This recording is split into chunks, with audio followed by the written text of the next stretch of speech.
WSTKS-FM Worldwide. Digital collaborative learning for the 21st century.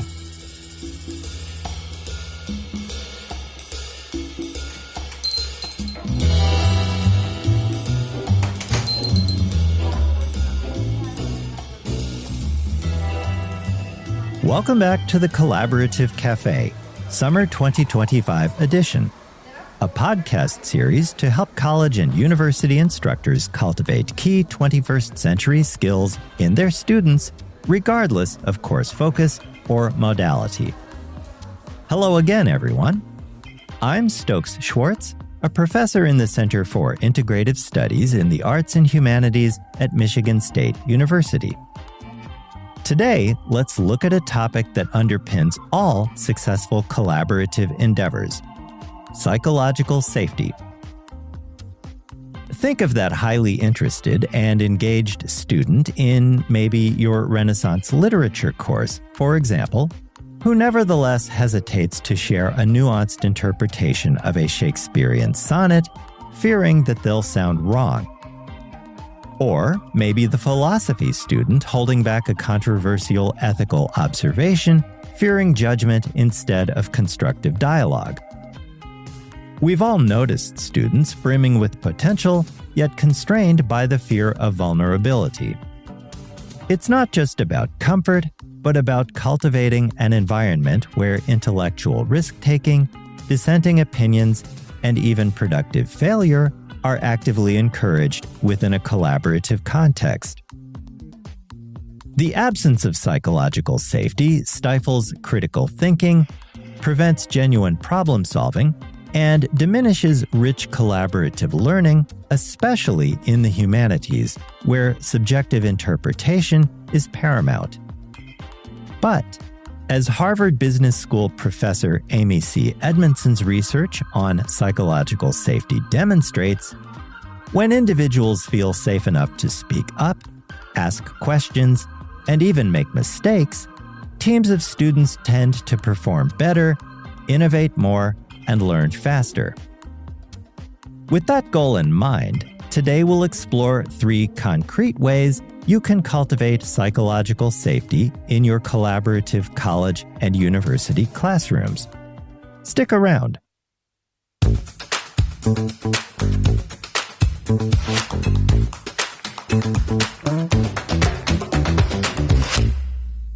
Welcome back. Here's our first step for creating psychological safety in learning teams.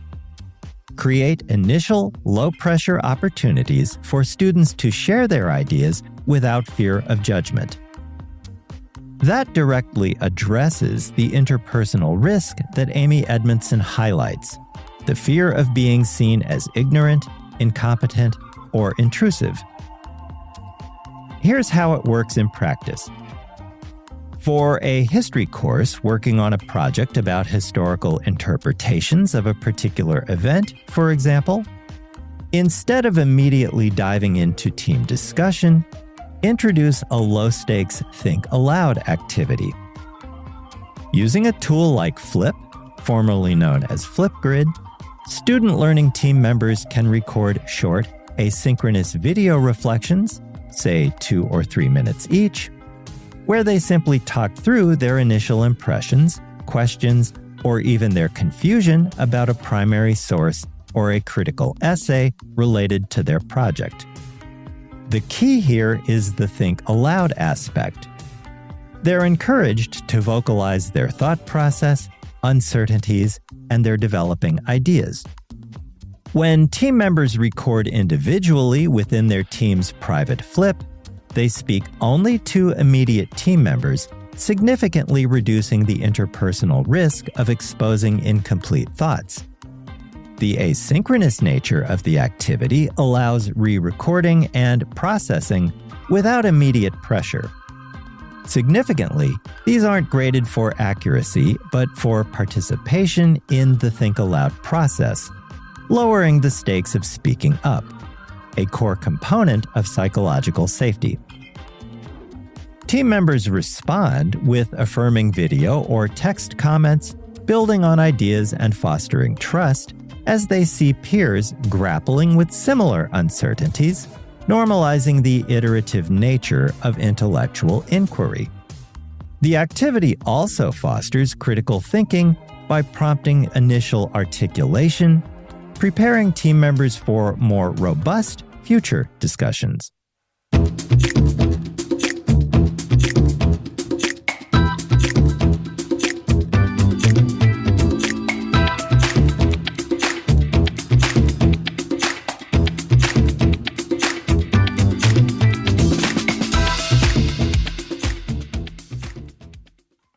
Once learning team members feel comfortable sharing their initial thoughts, equip them with the tools to navigate differing perspectives constructively. Rich discussions often emerge from divergent interpretations, but without scaffolding, these risk devolving into unproductive arguments. Remember, we want to transform potential conflict into a catalyst for deeper learning and collaboration. That aligns with Edmondson's emphasis that psychological safety isn't about avoiding conflict. Rather, it's about being able to engage in honest, respectful disagreement that drives learning and performance. Consider a learning team in a film studies course dissecting multiple critical approaches to a particular movie. Rather than a free-for-all debate, introduce the debate and doc approach. Using a simple Google Doc, each team designates a section for points of agreement and points of disagreement. Before a synchronous meeting, whether face-to-face or via a video conferencing tool like Zoom or Google Meet, students individually populate these sections with their initial thoughts, drawing on course readings and their own analyses. The collaborative Google Doc serves as a vital third space, an externalized representation of the team's collaborative thinking, separate from individual personalities. During synchronous meetings, teams first affirm their points of agreement, then address their points of disagreement, with a team facilitator ensuring each point of contention is discussed, elaborated on, and rephrased before counterarguments. A team note-taker ensures all discussion around a topic is documented in real time. That structured approach lowers interpersonal risk of expressing dissent because the focus is on objective ideas captured in the document, not individual team members. The shared document encourages active listening and empathetic understanding, vital for conflict resolution.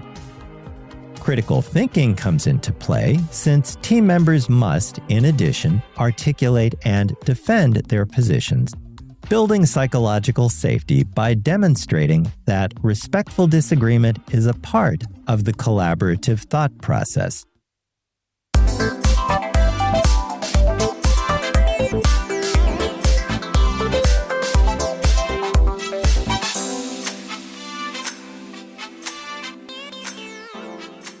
Okay, we've talked about brainstorming ideas and navigating differences, but how do we ensure that even the quietest voices on a learning team feel valued and essential to their collaborative output?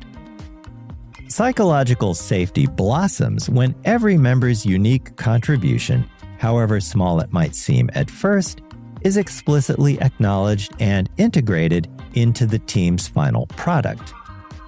When teammates see their individual intellectual labor contributing directly to a shared, high-quality, multimodal project, the idea is reinforced that each member is essential and capable, addressing the fundamental human need for belonging and contribution.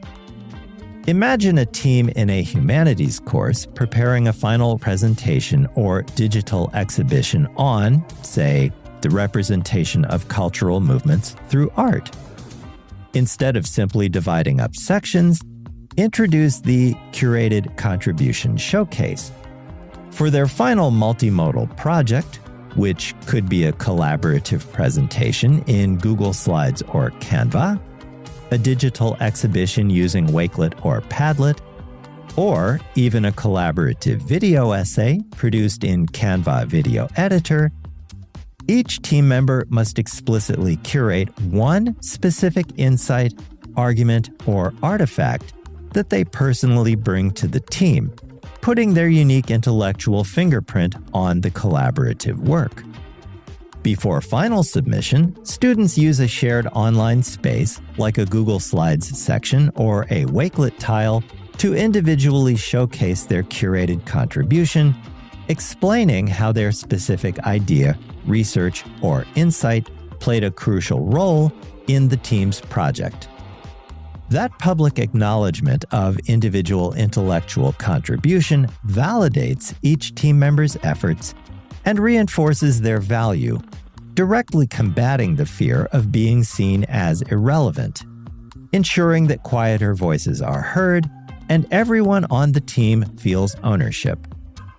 Moreover, the strategy cultivates critical thinking by forcing students to articulate their most impactful work while building strong collaboration as teammates weave diverse individual contributions into a complex final product. The eventual multimodal output not only shares new knowledge, but also celebrates the collaborative process.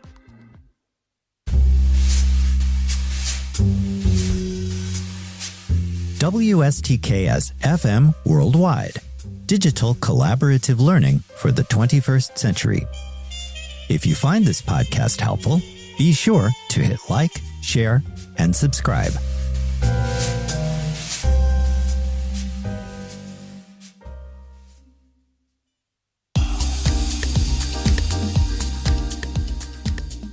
Before we wrap up today's program, let's quickly recap the 3 practical ways to foster psychological safety within your student learning teams based on Amy Edmondson's principles. 1. Use the low-stakes think aloud in combination with the Flip app to reduce the interpersonal risk of sharing early ideas. 2. The debate and doc approach with a Google Doc transforms potential conflict into constructive dialogue, focusing on ideas over individuals. And 3, the curated contribution showcase using digital tools like Google Slides, Canva, Wakelet, Padlet, or Canva Video Editor ensures that every voice on the learning team is heard and valued. Implement these strategies to build intellectual spaces where students feel empowered to take risks, voice uncertainties, and engage in the deep critical inquiry that defines the humanities. In so doing, you're cultivating agile, adaptable thinkers who can collaborate effectively and resolve conflicts with grace. 21st century skills that extend far beyond the walls of your classroom. And with that, we come to the end of today's program. Join me next time when we'll continue our exploration of how to help students cultivate key 21st century skills in your courses, regardless of modality. Until then, thank you for joining me in the Collaborative Café Summer 2025 edition. My name is Stokes Schwartz, and I'll talk to you again soon. Have a healthy, safe, and productive week in the meantime. With special regards from Onyx, the cat what am. Bye for now.